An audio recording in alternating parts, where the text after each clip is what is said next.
Hi കൂട്ടുകാരെ, എല്ലാവർക്കും നല്ലൊരു ദിവസം ആശംസിക്കുന്നു. ഇന്ന് ഞാനിപ്പോൾ എൻ്റെ സ്വന്തം വീട്ടിലാണ് കേട്ടോ. വീടിന് ചുറ്റും ധാരാളം മരങ്ങളുണ്ട് കേട്ടോ. എന്നിരുന്നാലും നമ്മൾ രാവിലെ മുറ്റടിക്കുന്ന സമയത്തൊന്നും നമുക്ക് ചവറുണ്ടാവാറില്ല കേട്ടോ.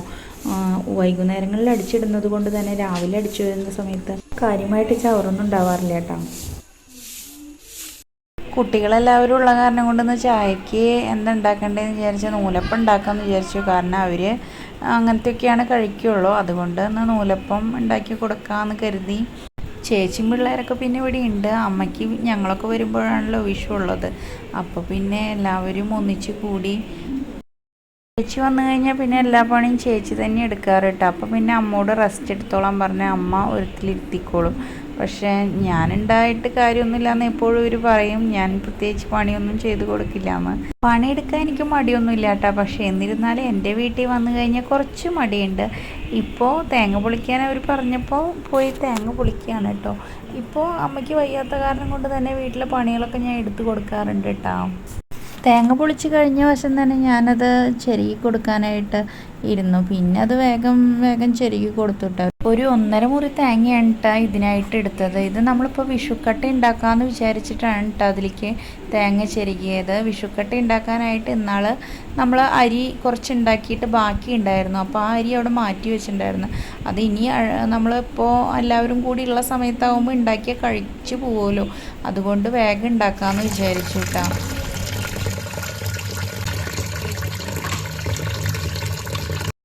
നല്ല കുത്തരിയിലാണ് കേട്ടോ വിഷുക്കട്ട ഉണ്ടാക്കാറ്. നല്ല രസമാണ് വിഷുക്കട്ട ഉണ്ടാക്കി കഴിഞ്ഞാൽ കഴിക്കാനായിട്ട്.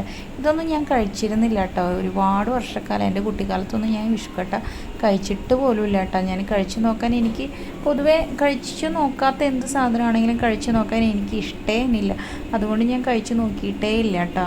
എൻ്റെ ചെറുപ്പത്തിൽ എൻ്റെ അച്ഛനൊക്കെ നല്ല ഇഷ്ടമായിരുന്നു. അത് കറി കൂട്ടി കഴിക്കാനായിട്ടാണ് അച്ഛന് ഇഷ്ടമുണ്ടായിരുന്നത്.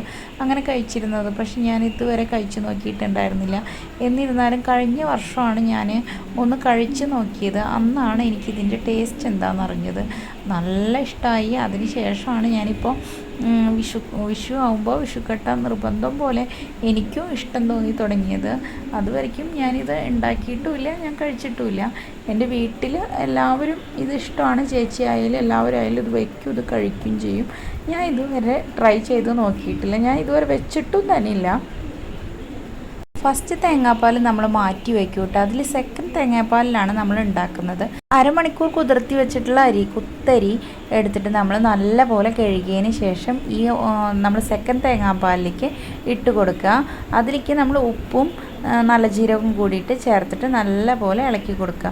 അതൊന്ന് നല്ല പോലെ സെറ്റാവുന്നത് വരെ, ഒന്ന് തിളച്ചത് സെറ്റാവുന്നത് വരെ നമ്മൾ കൈവിടാതെ ഇളക്കി കൊടുക്കണം കേട്ടോ. എന്നാൽ അടി പിടിക്കാതെയൊക്കെ കൈവിടാതെ ഇളക്കി കൊടുത്തിട്ട് അത് സെറ്റാവുന്നത് വരെ ഒന്ന് നോക്കണം. നല്ല പോലെ കുറുകി വരുമ്പോൾ നമ്മൾക്ക് അതിലേക്ക് ഫസ്റ്റ് തേങ്ങാപ്പാലും കൂടി ഒഴിച്ച് കൊടുക്കാം. പിന്നെ നമ്മളിതിൽ എൻ്റെ അമ്മയൊക്കെ ഇത് ഉണ്ടാക്കുമ്പോൾ നമ്മളതിൽ ചുവന്നുള്ളിയൊക്കെ ചതച്ച് കൊടുക്കാറുണ്ട് ഒരു മണത്തിനൊക്കെ ആയിട്ട്. ചേച്ചി ഉണ്ടാക്കുമ്പോൾ അങ്ങനെ ചുവന്നുള്ളി ഒന്നും ഇട്ട് കൊടുക്കാറില്ല കേട്ടോ. കൈവിടാതെ നമ്മൾ നല്ല പോലെ ഇളക്കി കൊടുത്തു കഴിഞ്ഞിട്ടുണ്ടെങ്കിൽ കുറേ നേരം ഇളക്കി കഴിഞ്ഞാൽ നമുക്കറിയാം ഇതിൻ്റെ തേങ്ങാപ്പാൽ തെളിഞ്ഞ് പോയിട്ട് നമുക്കിവിടെ ഇങ്ങനെ വെളിച്ചെണ്ണ ഇങ്ങനെ തെളിഞ്ഞ് വരുന്നതായിട്ട് നമുക്ക് കാണാനായിട്ട് സാധിക്കും കേട്ടോ. എന്നാലും കഴിക്കാൻ നല്ല ടേസ്റ്റാണ് കേട്ടോ. ആ നേരം കൊണ്ട് നമ്മൾ ഇത് നല്ലപോലെ കുറുകി വരുന്ന നേരം കൊണ്ട് ഇലയൊക്കെ മുറിച്ച് വന്നു കഴിഞ്ഞിട്ടുണ്ടെങ്കിൽ നമുക്ക് നല്ലതാണ്. പെട്ടെന്ന് ഇത് കുറുകി സെറ്റായി കഴിഞ്ഞിട്ടുണ്ടെങ്കിൽ ആ ചൂട്ടോടക്കനെ തന്നെ നമ്മളത് ഇലയിലേക്ക് ഇട്ട് കൊടുക്കണം. എന്നാലാണ്, എന്നിട്ട് നമ്മൾ പരത്തി സെറ്റ് ചെയ്ത് കൊടുക്കണം. അപ്പോഴാണ് ഇത് കറക്റ്റ് ഇതിൽ നമുക്ക് കട്ട് ചെയ്ത് കിട്ടുള്ളൂ, കട്ട് ചെയ്തെടുക്കാനായിട്ട് നമുക്ക് പറ്റുള്ളൂ. നമ്മളൊരു ഇല വെച്ച് തന്നെയാണ് നമ്മളിത് പരത്തി കൊടുക്കുക കേട്ടോ. അപ്പോൾ നല്ല ക്ലിയറായിട്ട് നമുക്കിത് കിട്ടുകയും ചെയ്യും. നല്ല ആ ഇലയുടെയൊക്കെ ഒരു മണം അതുമ്മ പെടുകയും ചെയ്യും. അപ്പോൾ നല്ല ഇലയിൽ പരത്തുമ്പോൾ തന്നെ അതിനൊരു പ്രത്യേക ഒരു മണവും കൂടി ഉണ്ടാവും. പിന്നെ നമ്മളിതൊരു കറി വെച്ചാണ് കേട്ടോ കഴിക്കുന്നത്. കഴിഞ്ഞ ദിവസം നമ്മൾ ഉണ്ടാക്കിയപ്പോൾ നമ്മളതിന് ശർക്കരപ്പാനിയാണ് കേട്ടോ എടുത്തിട്ടുണ്ടായിരുന്നത് കഴിക്കാനായിട്ട്. ഇന്നിപ്പോൾ നമ്മൾ കറിയാണ് കേട്ടോ കഴിക്കാൻ എടുത്തിരിക്കുന്നത്. പക്ഷേ കറിയൊന്നും വേണ്ട കേട്ടോ അത് കഴിക്കാനായിട്ട്, വെറുതെ കഴിച്ചാൽ മതി കേട്ടോ. ഞങ്ങൾ വിചാരിച്ചു കുട്ടികളൊന്നും ഇത് കഴിക്കില്ല എന്ന്. എന്നിരുന്നാലും കുട്ടികൾക്കൊക്കെ വളരെ ഇഷ്ടമായി. പണ്ട് ഇത് കഴിക്കാതെ പോയതിലാണ് എനിക്കിപ്പോൾ മിസ്സായിട്ട് തോന്നുന്നത്. കാരണം അന്നേ ഇത് കഴിച്ചാൽ മതിയായിരുന്നു. നല്ല ടേസ്റ്റ് ഉണ്ടായിരുന്നു. എല്ലാ വർഷവും ഈ പ്ലാവിൽ ധാരാളം ചക്കകൾ ഉണ്ടാവാറുണ്ട്. ഇപ്രാവശ്യവും ഇതിൽ ധാരാളം ചക്കകളുണ്ടായി. ഒക്കെ നല്ല വലിയ ചക്കകളാണ് ഉണ്ടാവാറുള്ളൂ. പ്ലാവിൽ മുഴുവൻ വെറ്റിലക്കൊടി കയറിയിട്ട് നമുക്കിപ്പോൾ പൊട്ടിക്കാൻ പോലും പറ്റാത്ത അത്ര ഉയരത്തിലേക്ക് പോയിട്ടുണ്ട് കേട്ടോ. ഇതിൽ നിന്ന് നമ്മൾ നല്ല മൂത്ത ചക്ക നോക്കിയിട്ട് നമ്മൾ ഉയരത്തിൽ നിന്ന് തന്നെ പൊട്ടിച്ചിട്ടു കേട്ടോ. ഇപ്പോൾ അത് പഴുപ്പിക്കാനായിട്ട് വെക്കാമെന്നുള്ള പ്ലാനിലാണ് നമ്മളിപ്പോൾ അത് പൊട്ടിച്ച് വെച്ചിരിക്കുന്നത്. പഴുത്ത് കഴിഞ്ഞാൽ നല്ല മധുരമുള്ള ചക്കയാണ്, പിന്നെ നല്ല ചുളയും നല്ല വലിപ്പമുള്ള ചക്കയാണ്, നല്ല ടേസ്റ്റാണ്.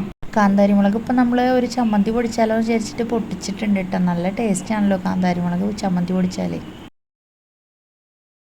ഈ അണ്ണാൻകുട്ടിയുടെ കളി കണ്ടോ, നല്ല രസമല്ലേ കളിക്കുന്നത് കാണാനായിട്ട്. കുറേ നേരമായിട്ടാവും തെങ്ങുമ്പോൾ ചാടി കളിച്ചുകൊണ്ടിരിക്കുന്നത്. നെക്സ്റ്റ് വീഡിയോ ആയിട്ട് വീണ്ടും കാണാം. Thanks for watching.